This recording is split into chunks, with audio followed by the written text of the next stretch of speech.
Hey everybody, this is Nate at Stowe Training Systems. I was reading Malcolm Gladwell's The Tipping Point yesterday.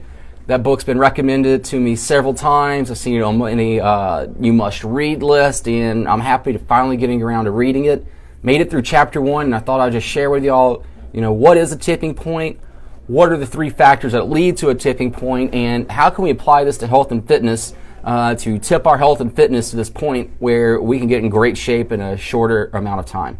So first of all, what is a tipping point? There are several examples in the book, but one that stuck to my mind was a sale of a shoe called Hush Puppies, where basically these little shoe, not well known, was selling at a decent rate, and then all of a sudden, like the 80s, it went like that, and it just took off, and it was just overnight, and it's like, what the heck made that happen? So anytime something's kind of steady, and you're like seeing this person, you haven't seen them in a while, and it, whoop, it goes like that, and you're like, wow, that person just changed overnight. Like, what happened? What set that up? And how can that apply to me?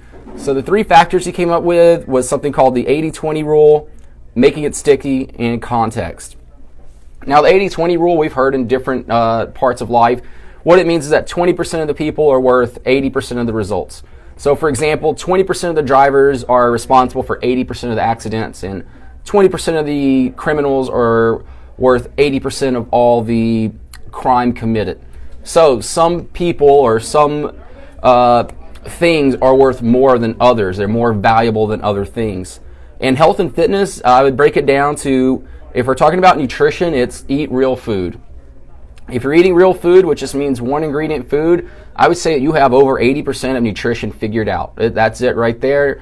If we're looking at resistance training, what makes a resistance training or even a cardiovascular training program work? Like what makes that a program versus just working out? It's progressive overload. Progressive overload just means making something more challenging each time. Now, sometimes progressive overload is, I haven't been to the gym in 10 years and I went today. That's progressive overload.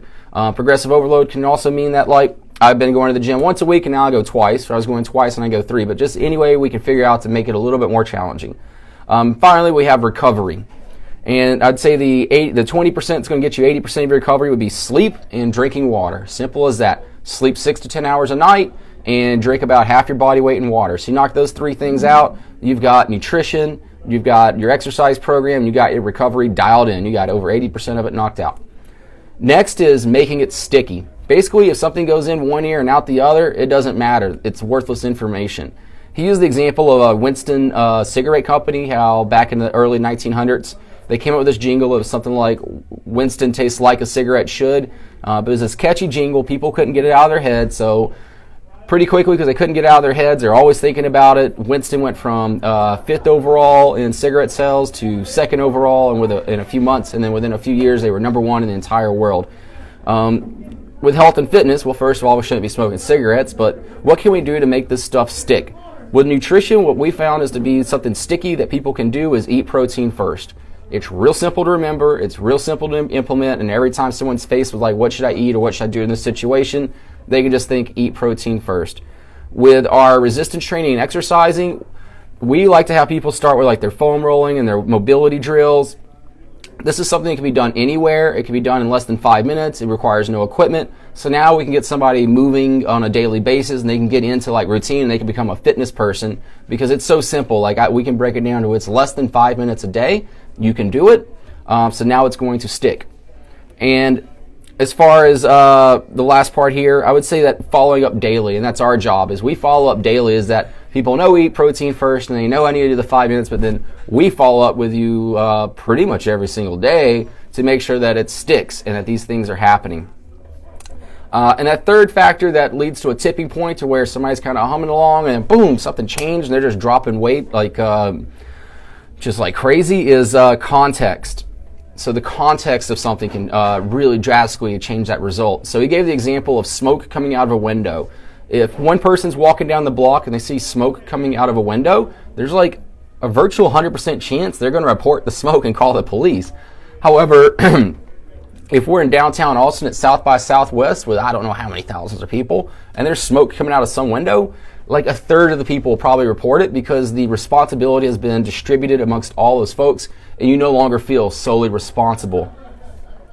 So as far as context with health and fitness goes, what we try to do is just set the expectations for folks. So For example, we'll have a lot of clients that want to lose weight, and I had a guy who lost 24 pounds in his first month, and I was like, well, at that pace, you'd lose 100 pounds in 4 months, which means that you would be a candidate to win the Biggest Loser.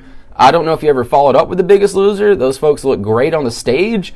However, you follow up with them today, and I think it's been 20 years with, say, 30 contestants each time. About 600 people have been through the Biggest Loser contest. I can only think of one that has kept the weight off.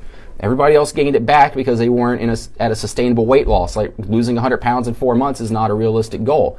So basically, if we got those three things, then we can have that tipping point where we can start to expedite our health and fitness, and we can start to get in really great shape in a little bit of points. So just to recap, it was the 80-20 rule. 20% of what you do is going to get you 80% of the results. You got to make it sticky. We got to make it simple to implement, because if it goes in one ear and out the other, it doesn't matter. That advice is worthless. And context, we need to set realistic expectations of what is success look like.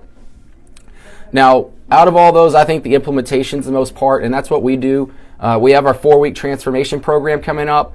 Whether you live in Austin not near the studio, or live nowhere near us, you're available to join this program, and we're also giving away a free spot. So if you'd like to get a free spot into our 4-week program, no matter where you live, all you got to do is message me, and I can get you all the details.